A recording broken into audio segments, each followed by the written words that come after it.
Assalamualaikum Laskar Karet Bres dimanapun Anda berada.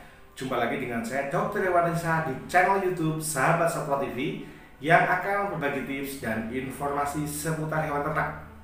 Jadi Laskar Karet yang sudah subscribe tentu sudah tahu di channel ini isinya apa. Untuk teman-teman yang baru mengenal, baru tahu, baru masuk ya. Jadi di channel Sahabat Satwa TV ini kita akan berbagi tips, informasi, studi kasus dari pengalaman kita yang ada di lapangan atau di kandang.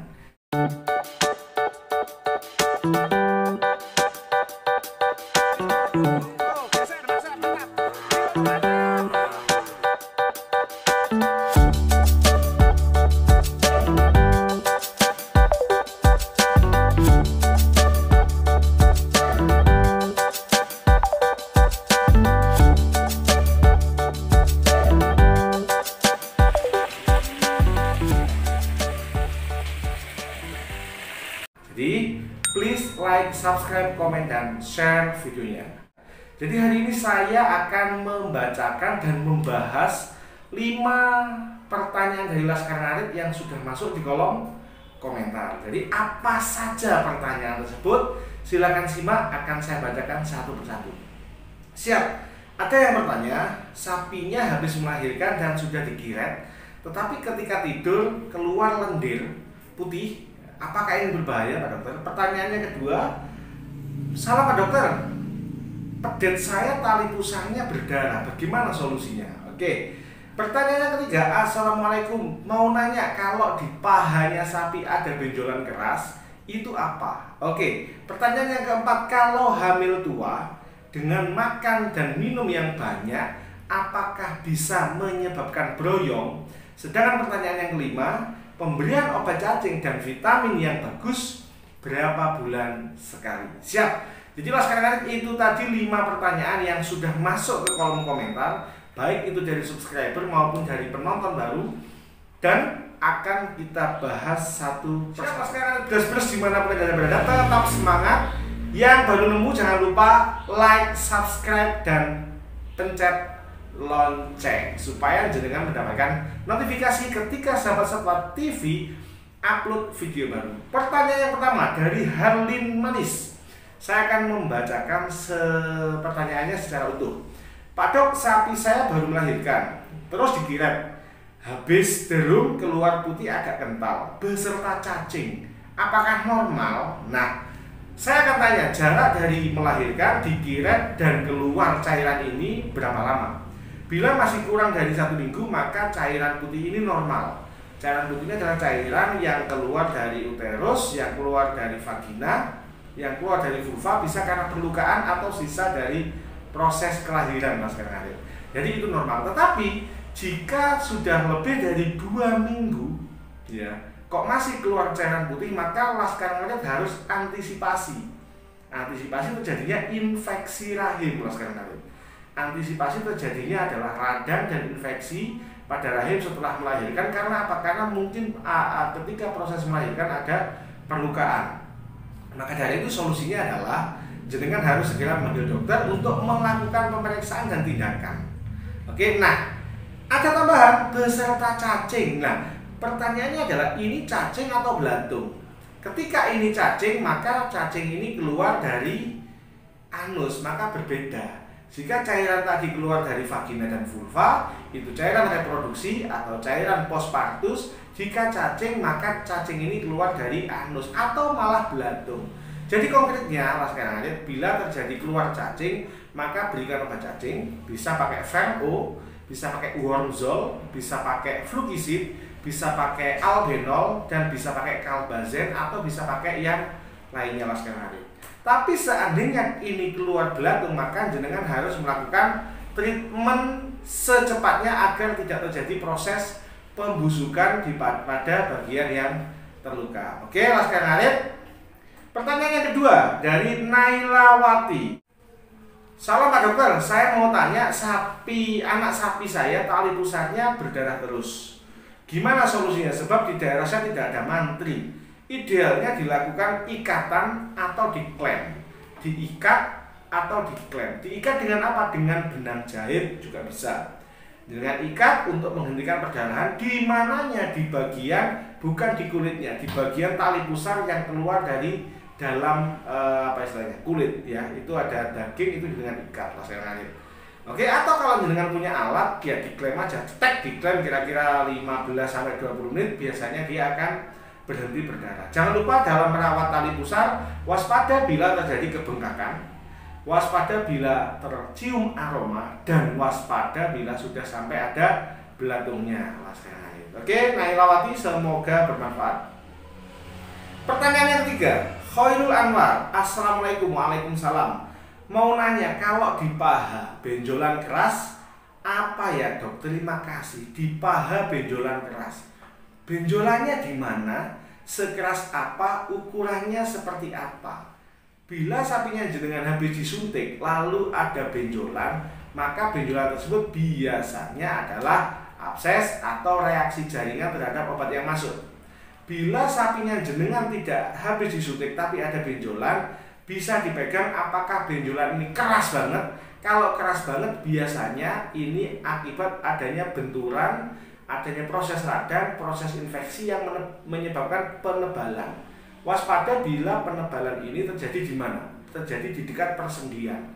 Ini akan sangat mengganggu kemampuan induk atau kemampuan sapi bangun tidur.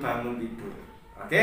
Nah, bila benjolan ini bentuk kayak glembos gitu, dan ketika kita pegang itu seperti krepes ya, seperti air, waspada biasanya kena serangga atau infeksi yang lainnya. Solusi, panggil dokter dengan periksakan supaya diagnosanya jelas.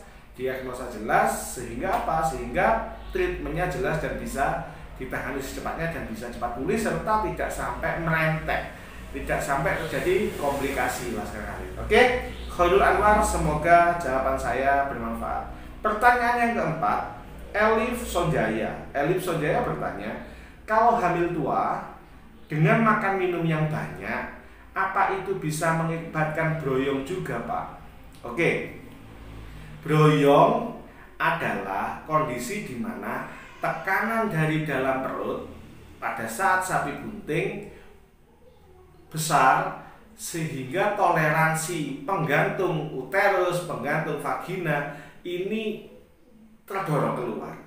Sehingga pada saat bunting yang terjadi adalah prolapsus vagina. Jadi seperti ada balon, Pak.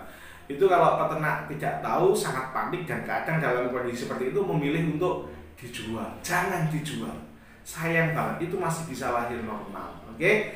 Lalu yang disebut broyong total, broyong uterus atau prolapsus uteri adalah proses kelahiran, proses keluarnya uterus setelah proses kelahiran. Ambiar itu pun masih bisa diperbaiki selama belum infeksi, selama belum bengkak, dan selama belum robek. Itu masih bisa diperbaiki. Oke, pertanyaannya, apakah diberi makan banyak itu menyebabkan broyong? Bisa jadi, karena dengan makan banyak ini akan memberikan tekanan yang besar kepada uterus sehingga kadang-kadang timbul balon atau broyong atau prolapsus vagina. Tetapi bukan berarti sapi bunting tua itu tidak diberi makan atau dikurangi. Yang perlu jenengan lakukan seperti dua video saya sebelumnya adalah dengan membagi porsinya. Jadi porsinya adalah bila sapinya jenengan sehari makan 40 kilo biasanya dibagi 4 kali, berarti 10 kilo. Ini bisa jenengan bagi 6 atau 8 kali. Bila jenengan biasanya memberi air minum itu sehari 2 kali, maka bisa jenengan bagi 4. Artinya proses jumlah nutrisi, jumlah pakan, jumlah air minum itu tidak berkurang, hanya pemberiannya ditambah. Pemberiannya dibagi lah sekarang. Tujuannya biar tidak terjadi tekanan yang dahsyat di rongga abdomen lah sekarang. Siap? Dan jenengan bisa lihat saja di video saya yang ini ya, untuk memahami penanganan sapi broyong pada saat bunting atau antisipasi supaya sapi itu tidak broyong. Siap? Pertanyaan yang terakhir, tidak terasa sudah 8 menit, sudah 9 menit ya. Pertanyaan terakhir dari Mas Ali Mustafa. Pemberian obat cacing dan vitamin yang bagus berapa bulan sekali? Oke. Sekarang Anda beres-beres dimanapun Anda berada. peternak masih sangat awam bahwa sapinya itu butuh diberikan obat cacing. Kemarin saya nangani pasien dan dengan lugunya peternak bertanya, "Loh dok, sapi itu diberi obat cacing, perlu diberi obat cacing tak?" Loh, lah kalau gak diberi obat cacing, makannya rumput, makannya jerami, lah bibit cacingnya banyak banget, mau jadi apa? Atau, nah, jadi konkretnya Laskar Ngarit, bagaimanakah aturan pemberian obat cacing? Bila pedetnya jenengan sampai umur 2 bulan tidak muncul masalah, maka pedet di usia 2 bulan itu boleh diberikan obat cacing. Oke? Bila pedetnya jenengan muncul masalah cacingan kurang dari 2 bulan, maka di saat dia muncul cacingan itu boleh diberikan obat cacing. Itu pedet. Siap. Lalu ketika umur 2 bulan sudah diberikan obat cacing, apakah perlu diulang? Perlu diulang. Bisa diulang 2 minggu, kalau jenengan takut diulang 1 bulan setelah pemberian pertama. Oke? Berarti usia 3 bulan dia diberikan obat cacing kedua. Selanjutnya bisa jenengan ulang setiap 3 bulan. Jenengan ulang setiap 3 bulan. Bagus banget. Pemberian obat cacing setiap 3 bulan itu bagus banget. Tapi jangan lupa, gunakanlah obat cacing yang spektrumnya luas, artinya mengcover semua jenis cacing, nematoda, trematoda, cestoda, ya. Dan dosisnya harus masuk. Jadi kalau pedet dikasih 1/4, maka doro ya dikasih 1. Ketika dia sudah jadi babon ya dikasih 1,5 atau 2. Kalau dia gede banget, jantan bobotnya bisa 800 kilo, ya dikasih 4. Jadi tergantung obat cacing yang jenengan berikan. Pedet mulai usia 2 bulan, dapat 1 bulan diulang, selanjutnya diulangi setiap 3 bulan sekali. Kecuali betina bunting. Oke? Lalu sesuaikan dosis. Jika 1 bolus ini 200 kilo, sapinya jenengan 50 kilo, ya berikan 1/4 bolus. Bila 1 bolus ini untuk 200 kilo berat badan sapi, sapinya jenengan 800 kilo, maka dia butuh 4 bolus. Jangan kecil dikasih 1 bolus, doro dikasih 1 bolus, jumbo dikasih 1 bolus. Ora mempan.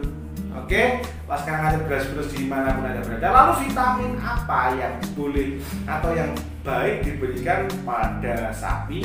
Yang paling mudah diberikan adalah B-kompleks. B-kompleks jangan yang menginjeksi biar menjadi urusannya dokter dan mantri. Tapi jenengan bila ingin mendapatkan fungsi atau manfaat dari B-kompleks, cukup beli di Saprona, toko sarana produksi ternak, belikan B-kompleks. Ikuti anjuran pembelian, aman. Bisa diberikan kapan? Bila dibutuhkan aja. Jadi misalkan kok agaknya kurus, kasihkan vitamin. Kok makannya agak kurus, lemah, kasihkan vitamin. Oke, Laskar Ngarit beras-beras dimanapun Anda berada, jangan lupa please like, subscribe, comment, and share. Matur nuwun, tetap semangat. Assalamualaikum warahmatullahi wabarakatuh. Laskar Ngarit beras-beras semangat.